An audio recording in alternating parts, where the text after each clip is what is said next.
देश का सियासी पारा चढ़ा दिया है। कुसुम महदेले कई दिनों से ने प्रदेश सरकार और संगठन से नाराज हैं। ऐसे समय में पन्ना समेत पूरे प्रदेश में नए सियासी गणित का अनुमान लगाया जा रहा है। हालांकि दोनों नेताओं ने इस मुलाकात को सौजन्य भेंट बताया है। विधानसभा चुनाव नजदीक आते ही राजनीतिक पार्टियों में नेताओं की आपसी मुलाकात शुरू हो गई है। पन्ना जिले में पूर्व मंत्री, कांग्रेस के राष्ट्रीय प्रवक्ता मुकेश नायक, भाजपा की वरिष्ठ नेत्री और पूर्व कैबिनेट मंत्री कुसुम सिंह महदेले के घर पहुंचे।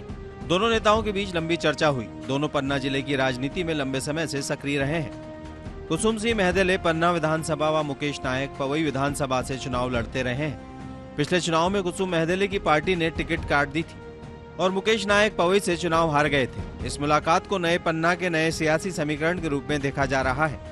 हालांकि दोनों नेताओं ने इस मुलाकात को सामान्य मुलाकात बता रहे हैं। क्या पन्ना की राजनीति के मायने लगाए जाएं? देखिए, हम 15 साल साथ में विधानसभा के सदस्य रहे हैं और जित जी हमारी बड़ी बहन और मित्र हैं। ये केवल एक सौजन्य मुलाकात है। जित जी ने हमें आशीर्वाद दिया, सौजन्य मुलाकात हुई और इतने वर्षों के हमारी यादें, हमारे विधानसभा सदस्य के दौरान छोटे मोटे घटनाक्रम जो विधानसभा में होते थे, उनको हम लोगों ने याद। नायक जी मेरे छोटे भाई हैं और मेरे मित्र हैं और हम लोग एक लंबे समय तक विधानसभा में साथ में रहे हैं। और नायक जी जब कभी भी पन्ना आए, मैं समझती हूँ बहुत सालों बाद आए हैं, लेकिन जब भी पन्ना आए मेरे घर जरूर चाय पीने आए हैं। और भोपाल में भी जब हम लोग विधायक थे, ये मंत्री थे, हम विधायक थे, हम मंत्री थे, ये विधायक थे, तो आपस में हम लोग मिलते जुलते रहते थे। बुंदेलखंड के रहने वाले हैं। उम्र 70 के फार्मूले पर कुसुम महदेले का बीजेपी ने टिकट काटकर पन्ना से ब्रजेंद्र प्रताप सिंह को टिकट दी थी। इसके बाद पार्टी ने कुसुम महदेले को साइड लाइन कर दिया। कांग्रेस कुसुम महदेले को साथ कर पन्ना जिले में नए समीकरण बनाना चाह रही है। कुसुम महदेले के सहारे जिले की 3 सीटों को जीतने की रणनीति बना रही है। फिलहाल नए राजनीतिक समीकरण को लेकर बीजेपी संगठन में कोई हलचल नहीं है। INH न्यूज के लिए पन्ना के कादिर के साथ भोपाल से मनीष कांजैन की रिपोर्ट।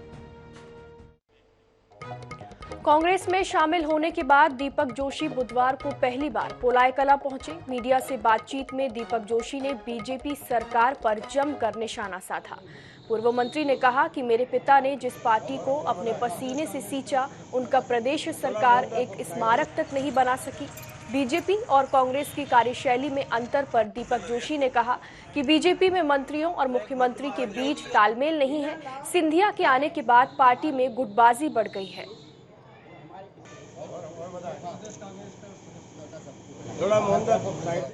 राजनीति में अपनी बातें करना या अपनी तरफ से कह देना बहुत आसान होता है, लेकिन व्यक्ति के क्रियाकलाप उसे बताते हैं। कमलनाथ जी पूंजीपति थे, उनके पिताजी उद्योगपति थे, तो आज वो उद्योगपति और पूंजीपति कहलाया जा सकता है। जो बीजेपी कह रही है कि कांग्रेस गुटों में बटी है, कांग्रेस गढ़ों में बटी है, लेकिन बीजेपी में तो मैंने बहुत सी बार ऐसा देखा है कि मुख्यमंत्री और मंत्रियों के संवाद नहीं है, कार्यकर्ता और नेताओं के संवाद नहीं है। यह आबोला निश्चित रूप से मुझे भाजपा में दिखा है, कांग्रेस में नहीं दिखा।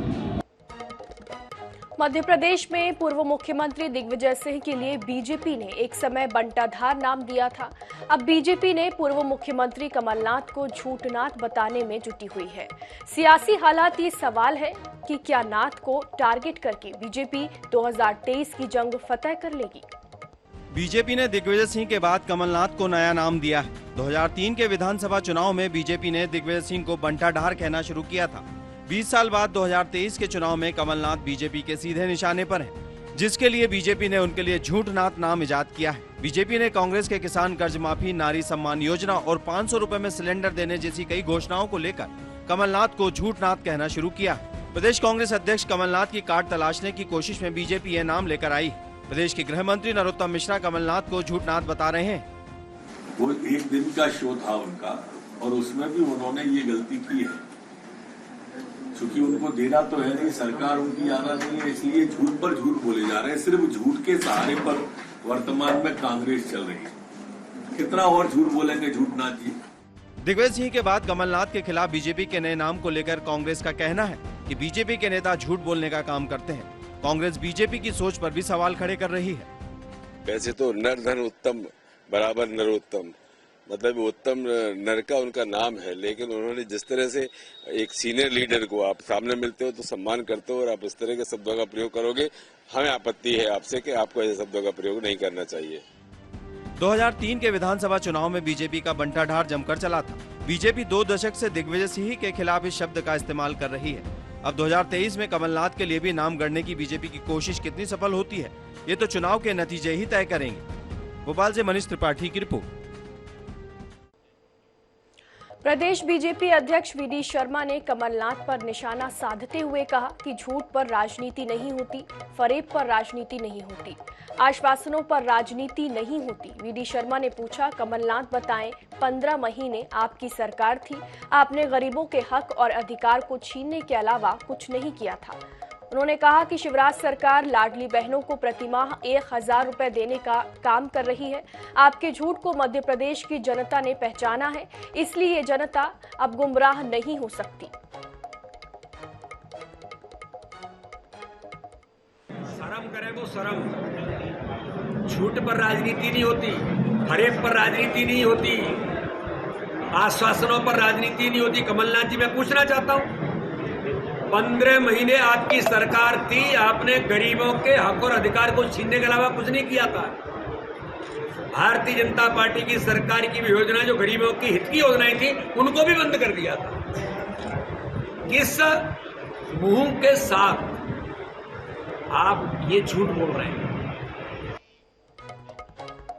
मध्य प्रदेश के पूर्व मुख्यमंत्री दिग्विजय सिंह एक दिवसीय प्रवास पर बुधवार को रीवा पहुंचे। इस दौरान पत्रकारों से चर्चा करते हुए उन्होंने देश के प्रधानमंत्री और प्रदेश के मुख्यमंत्री को झूठों का सरदार बताया। साथ ही कहा कि भाजपा इन दिनों 3 गुटों में बंट गई है, एक शिवराज गुट, दूसरी महाराज गुट और तीसरी नाराज गुट। दिग्विजय सिंह ने कहा कि लाडली बहना योजना चुराई हुई योजना है, हिमाचल प्रदेश से इन्होंने हमारी योजना चुराई है। दिग्विजय ने कहा कि नाराज भाजपा में कुछ ईमानदार लोग भी हैं, जिन्होंने चना खाकर और साइकिल चलाकर जनसंघ के समय से काम किया है, जो घर बैठे हैं। उन्होंने कहा कि कैलाश जोशी जैसा ईमानदार व्यक्ति उन्होंने अपनी जिंदगी में नहीं देखा। लेकिन सरदार से बड़ा भी एक और सरदार दिल्ली में है, नरेंद्र मोदी। दोनों झूठों के सरदार हैं, एक देश का और एक प्रदेश का। भाजपा शिवराज भाजपा, दूसरी है महाराज भाजपा और तीसरी है नाराज भाजपा। तीसरी नाराज भाजपा में कौन लोग हैं? लाडली बहना योजना, जो कि चुराई हुई योजना है। हिमाचल प्रदेश में 1500 रुपये मावा का देने का वादा था। मुख्यमंत्री शिवराज सिंह चौहान बुधवार को अलीराजपुर की जोबट विधानसभा क्षेत्र के दौरे पर रहे। दौरे में सीएम ने मुख्यमंत्री जनसेवा अभियान 2.0 की शुरुआत की। सीएम शिवराज ने सबसे पहले रिगोल गांव पहुंचकर स्वतंत्रता संग्राम सेनानी और आदिवासी महानायक पर्थी जाटव की प्रतिमा पर माल्यार्पण किया। सीएम ने रिंगोल में 37 लोगों को भू अधिकार पत्र का वितरण भी किया। रिंगोल में जनसभा का संबोधित करते हुए सीएम ने कहा कि कांग्रेस ने कभी भी स्वतंत्रता सेनानियों को सम्मान नहीं दिया, भाजपा ने स्वतंत्रता सेनानियों का हमेशा सम्मान किया है। कमलनाथ पर निशाना साधते हुए कांग्रेस सरकार को ठगनाथ की सरकार बताया।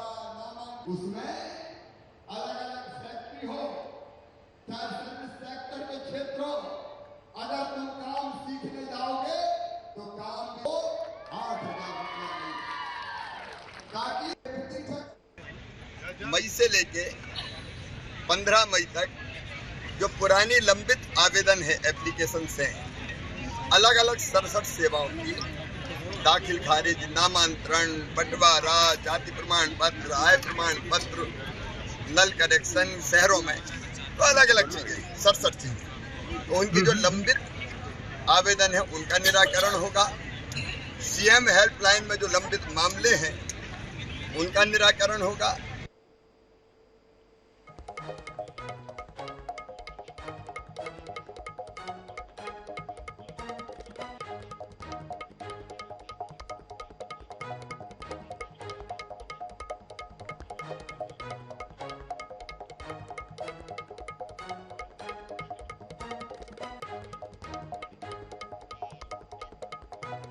मध्य प्रदेश में भाजपा की शिवराज सरकार की लाडली बहना योजना की तर्ज पर कांग्रेस ने नारी सम्मान योजना लॉन्च की है।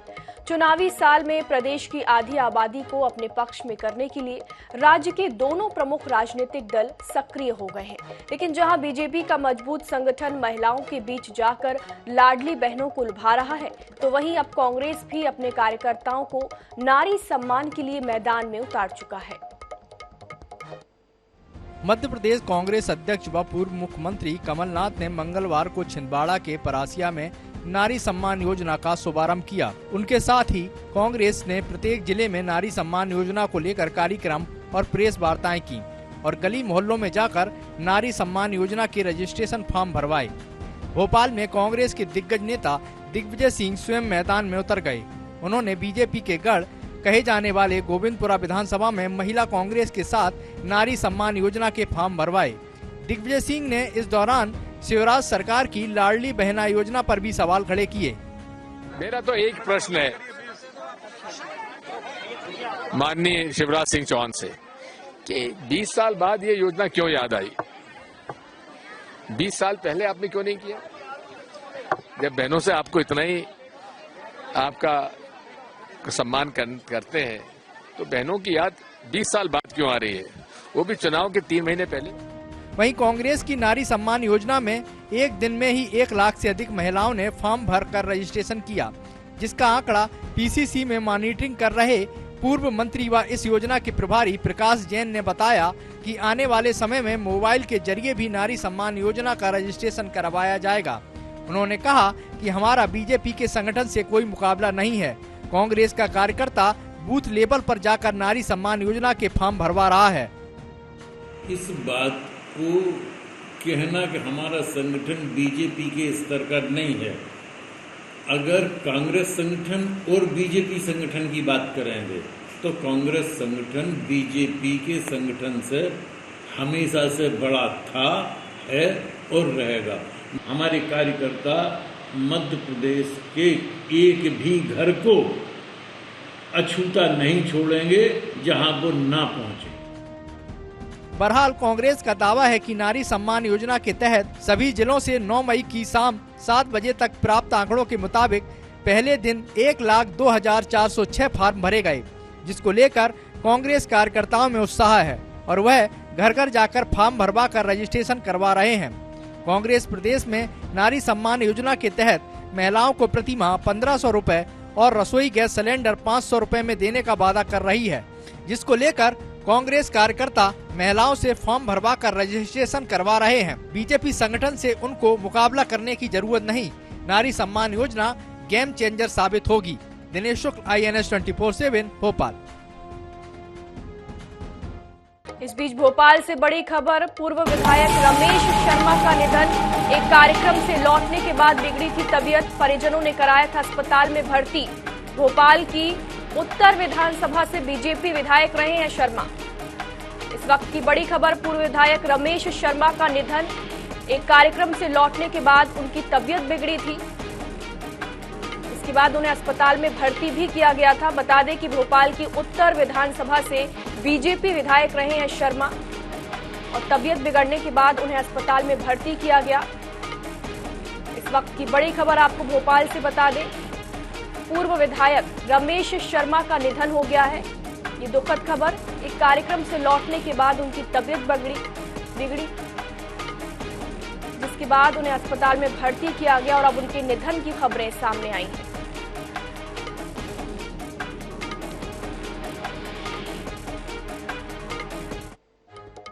आगे बढ़ते हैं और बात करते हैं खबरों की। भारतीय कुश्ती संघ के अध्यक्ष ब्रजभूषण शरण सिंह के खिलाफ दिल्ली के जंतर मंतर पर रेसलर्स का धरना 18वें दिन भी जारी है। इस बीच रेसलर साक्षी मलिक ने मध्य प्रदेश के पहलवानों से मदद मांगी है। उन्होंने कहा है कि चंबल अंचल के पहलवान हमारा समर्थन करें। दिल्ली नहीं आ सकते तो आप जहां हैं वहां प्रोटेस्ट करें। हम एक न्याय और सच्चाई की लड़ाई लड़ रहे हैं। मेरा नमस्कार। चंबल के जो वासी हैं, जितने भी हैं, सब लोग हमारा समर्थन करो। अगर आप यहाँ नहीं आ सकते तो आप अपनी जगह पे प्रोटेस्ट करो, किसी भी तरीके से करो, सोशल मीडिया के थ्रू करो या कैसे भी करो, हमारा समर्थन करो। हम एक न्याय की लड़ाई लड़ रहे हैं, सच्चाई के लिए लड़ रहे हैं।